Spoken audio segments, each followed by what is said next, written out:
Alrighty, so Monster Mama 1, 2, 3, 4, and more. Recording a new chapter of Alice's Adventures in Wonderland.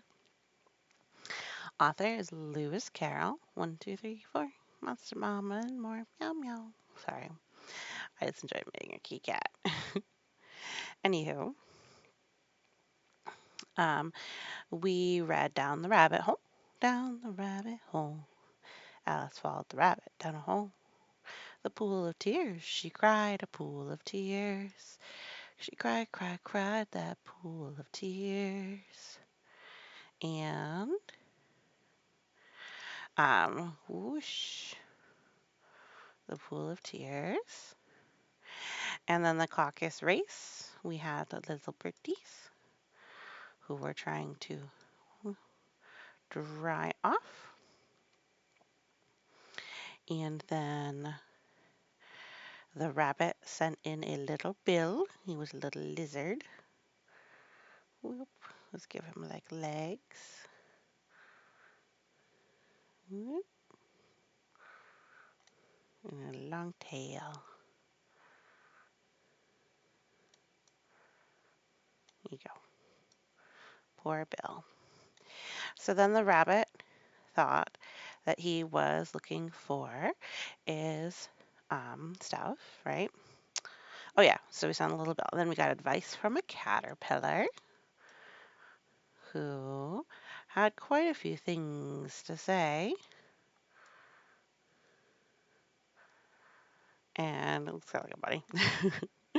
And then the mad tea party with teacups and all, where it was always tea time. Yoop, yoop. And the dormouse was sleepy all the time. What you gonna do but sleepy, sleepy? So that is where we were. And then she was invited to a tea party with the queen. So let's go down and see. Well, not a tea party, a croquet. Croquet. Actually, so visually, this is one of my favorite chapters. So let's go down, down, down, down, down to the croquet. Now, the Duchess was invited, but the Duchess did not seem especially keen to go to play croquet. Croquet is a game that you play with mallets and little pins. And this one, all of the tools are quite strange. A large rose tree stood. Sorry, babies. A large rose tree stood near the entrance of the garden. The roses growing on it were white. But there were 3 gardeners at it, busily painting them red. Alice thought this a very curious thing, and she went near to watch them.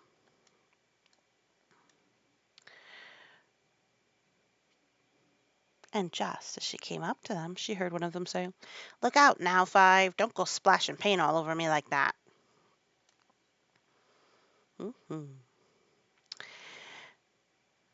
And she went nearer. "I couldn't help it," said Five in a silky tone. "7 jogged my elbow." So, what's going on then, huh?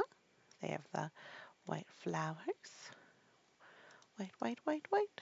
White, white, white. White roses they're trying to paint red. Which 7 looked up and said, "That's right, 5. Always lay the blame on others." Which 7 looked up and said, "Oh, you'd better not talk," said 5. "I heard the queen say only yesterday you deserve to be beheaded." "What for?" said the one who'd spoken first. That's none of your business, too, said 7. Yes, it is his business, said 5, and I'll tell him it was for bringing the cook tulip roots instead of onions. 7 flung down his brush and just began, well, all this unjust things.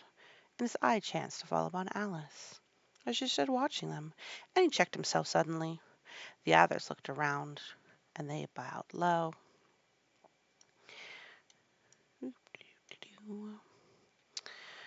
Would you tell me, asked Alice a little timidly, why are you painting those roses? 7 and 5 said nothing, but looked at 2. 2 began in a low voice, why, the fact is, little miss. The fact is, you see, miss, this here ought to have been a red rose tree, and we put a white one in by mistake. We're just gonna get that all red,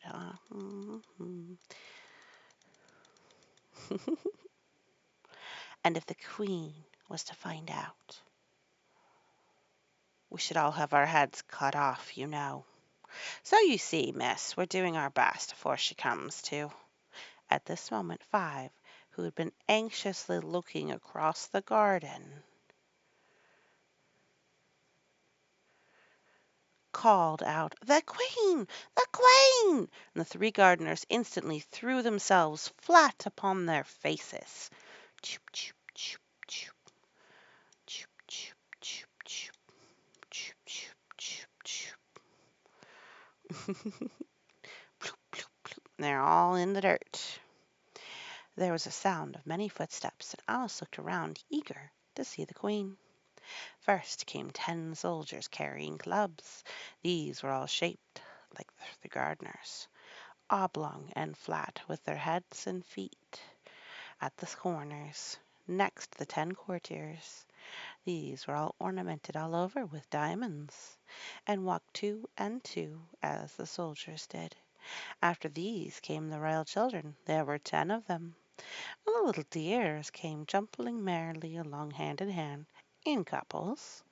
They were all ornamented with hearts. Next came the guests, mostly kings and queens, and among them Alice recognized the White Rabbit. It was talking in a hurried, nervous manner, smiling at everyone that was sad, smiling at everything that was sad, and went by without noticing her. Then followed the Knave of Hearts, carrying the king's crown on a crimson velvet cushion, and last of all this grand procession came the King and Queen of Hearts. Alice was rather doubtful whether she ought to lie down on her feet, lie down on her face, much like the 3 gardeners.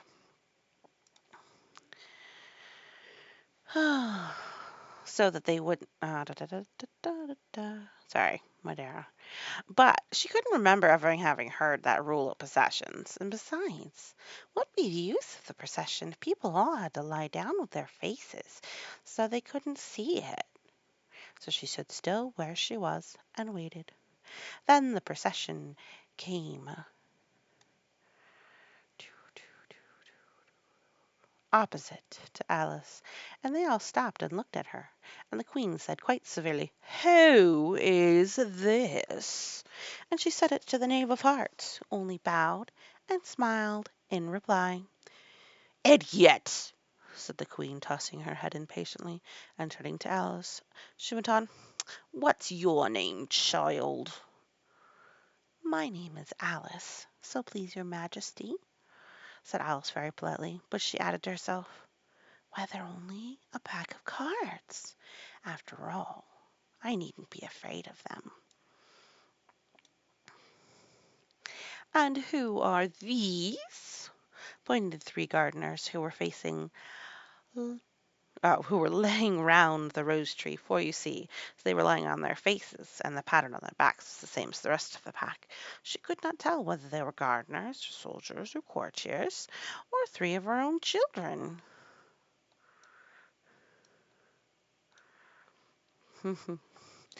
"How should I know?" said Alice, surprised at her own courage. "It's no business of mine." Alice turned, the Queen turned crimson with fury, and after glaring at her for a moment like a wild beast, screamed, "Off with her head! Off!" "Nonsense!" said Alice, very loudly and decidedly, and the Queen was silent. The King held his hand on her arm and timidly said, "Consider, my dear, she's only a child." The Queen turned angrily away from him and said to the Knave, "Turn them over." The Knave did so very carefully with one foot. "Get up!" said the Queen in a shrill, loud voice. And the three gardeners instantly jumped up and began bowing to the King and to the Queen and to the royal courtiers and everybody else. "Leave off that!" screamed the Queen. "You make me giddy!" Then turning to the rose tree, she went on, "What have you been doing here?" "Why, if it please your Majesty," said Two in a very humble tone, going down on one knee as he spoke, "we were trying—" "I see," said the Queen, who had meanwhile been examining the roses. "Off with their heads!" And the procession moved on, three of the soldiers remaining behind to execute the unfortunate gardeners, who ran to Alice for protection. "You shan't be beheaded," said Alice as she put them into a large flower pot that stood near. The three soldiers wandered about for a minute or two, looking for them, and then quietly marched off after the others. "Are their heads off?" shouted the Queen. "Their heads are gone, if it please your Majesty," the soldiers shouted in reply. "That's right," said the Queen. "Can you play croquet?" The soldiers were silent and looked at Alice, as the question was evidently meant for her. "Yes," shouted Alice. "Come on, then!" roared the Queen, and Alice joined the procession, wondering very much what would happen next. It's a very fine day," said a timid voice at her side. She was walking by the White Rabbit, who was peeping anxiously into her face. "Very," said the Elf. "Where's the Duchess?" "Hush, hush!" said the Rabbit in a low, hurried tone. He looked anxiously over his shoulder as he spoke, and then raised him up, looped himself on upon a tiptoe, put his mouth close to her ear, and whispered, "She's under sentence of execution." "What for?" said Alice. "Did you say, 'What a pity'?" the Rabbit asked. "No, I didn't," said Alice. "I don't even think it's at all a pity. I said, 'What for?'" "She boxed the Queen's ears," the Rabbit began. Alice gave a little scream of laughter. "Oh, hush!" the Rabbit whispered in a frightened tone. "The Queen will hear you. You see, she came rather late," and the Queen said, "Get to your places!" shouted the Queen in a voice of thunder, and the people began running about in all directions, stumbling up against each other. However, they got settled down in a minute or two, and the game began.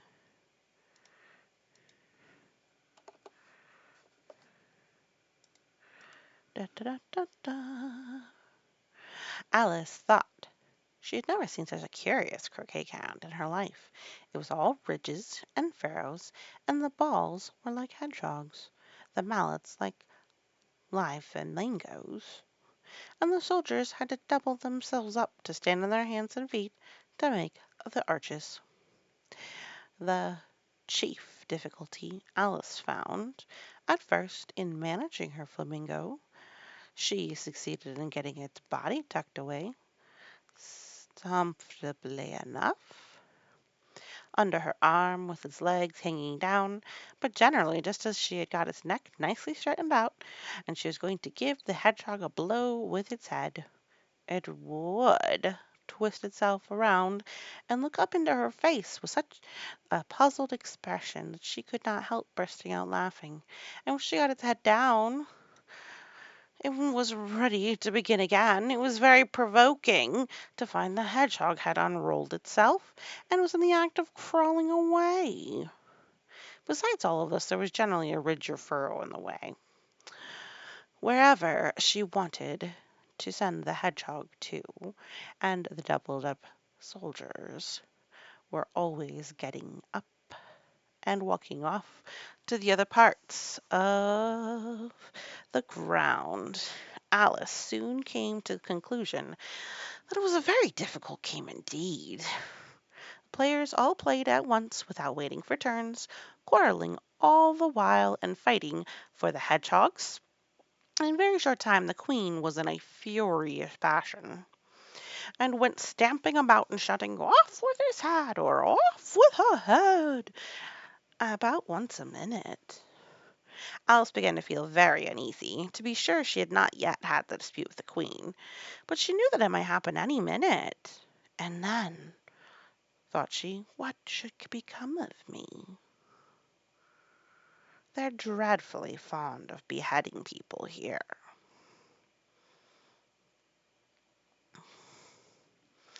Hmm.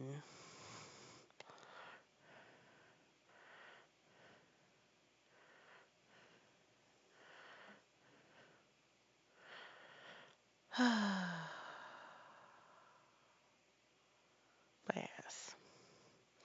What would end then, thought she. I was here. Da, da, da, da. Yeah, forgive me, I'm going to read it back here. Off with her head. Alice began to feel very uneasy, to be sure. She had not as yet had a dispute with the queen, but she knew that it might happen any minute. And then, thought she, what would become of me? They're dreadfully fond of beheading people here. And great wonder it is they've anyone left alive. She was looking about for some way of escape, wondering whether she could get away with being seen, when she noticed a curious appearance in the air. It puzzled her very much at first, but after watching it a minute or two, she made it out to be a grin, and she said to herself, "It's the Cheshire Cat, and I shall have somebody to talk to. How are you getting on?" "Meow," said the cat as soon as they were mouth enough for it to speak with. Alice waited till the eyes appeared, and then nodded. "It's no use speaking to it," she thought, "till it has ears have come, or at least one of them." In another minute the whole head appeared, and then Alice put down her flamingo and began an account of the game, feeling glad she had someone to listen to her. The cat seemed to think that there was enough of it in charge.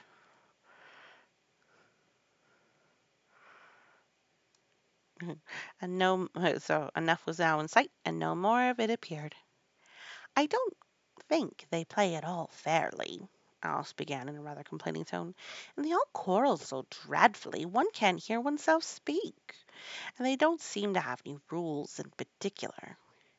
At least if there are any, at least if there are, nobody attends to them. And you have no idea how confusing it all is. The things being alive, for instance. And there's the arch.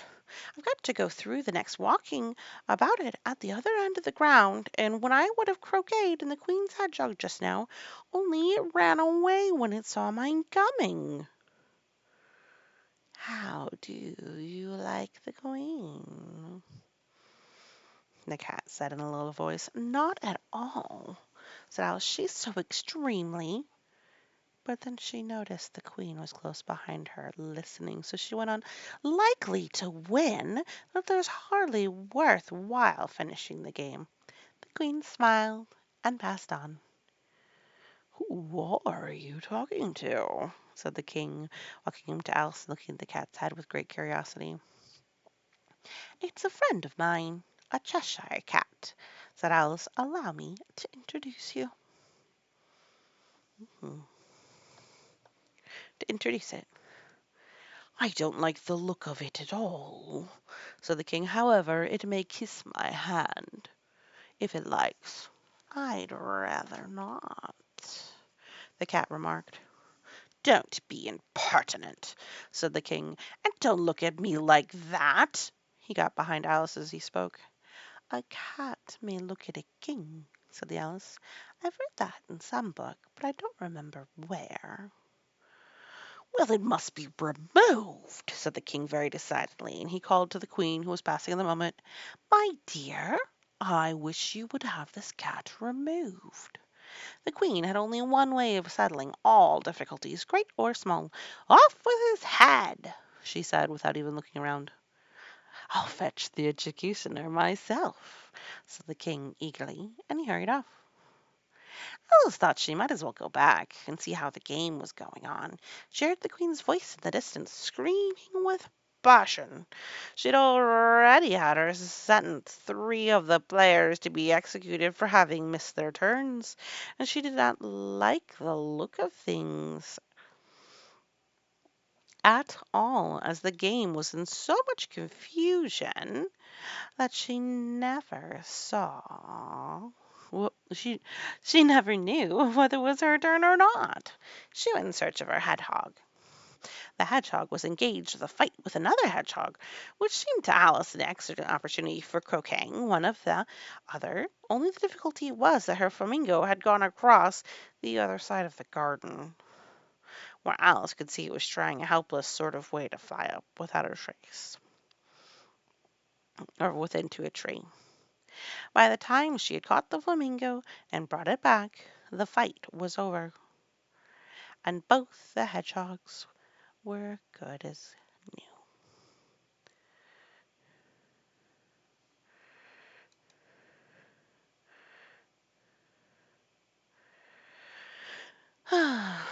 By the time, so, but it doesn't matter much, thought Alice, as all the arches are gone from this side of the ground. So she tucked it under her arm, and that it might not escape again, and went for a little more conversation with her friend. Yay, friends!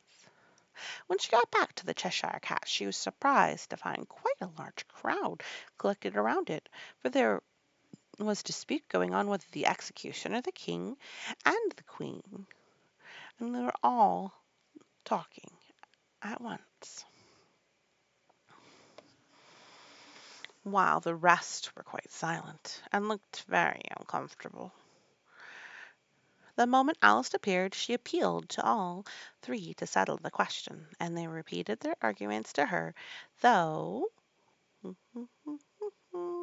as they all spoke at once, she found it very hard indeed to make out exactly what they said. The executioner's argument was that you couldn't cut off a head unless there was a body to cut it off from, that he had never had to do such a thing before, and he wasn't big out to begin this time of life. The king's argument was that anything that had a head could be beheaded, and that you weren't to talk nonsense. The queen's argument was that if something's not done about it.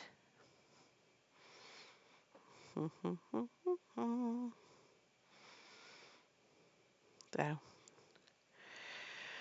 that she'd have that. So my goodness, the queen's argument was that if something wasn't done around about it in less than no time, she'd have everybody executed all round. It was this last remark that made the whole party look so grave and anxious. Alice could think of nothing better to ask but to say, but it belongs to the Duchess. You better ask her about it. She's in prison, said the queen to the executioner. Fetch her here. And the executioner went off like an arrow. The cat's head began fading away the moment he was gone. By the time he had come back to the Duchess, it was entirely disappeared. So, thank you. the cat's head. Yep, entirely disappeared. So the king and the executioner went wildly up and down while looking for it, while the rest of the party went back.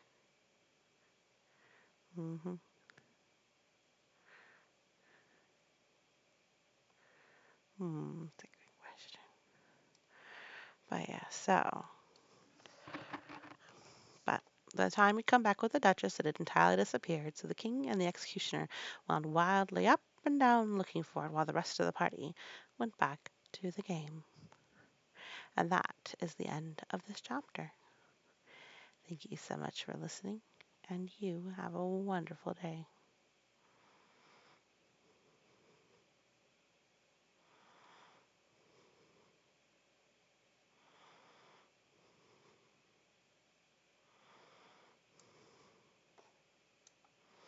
hmm But yeah, that's the end of the chapter. Thanks so much for listening, and you have a great night.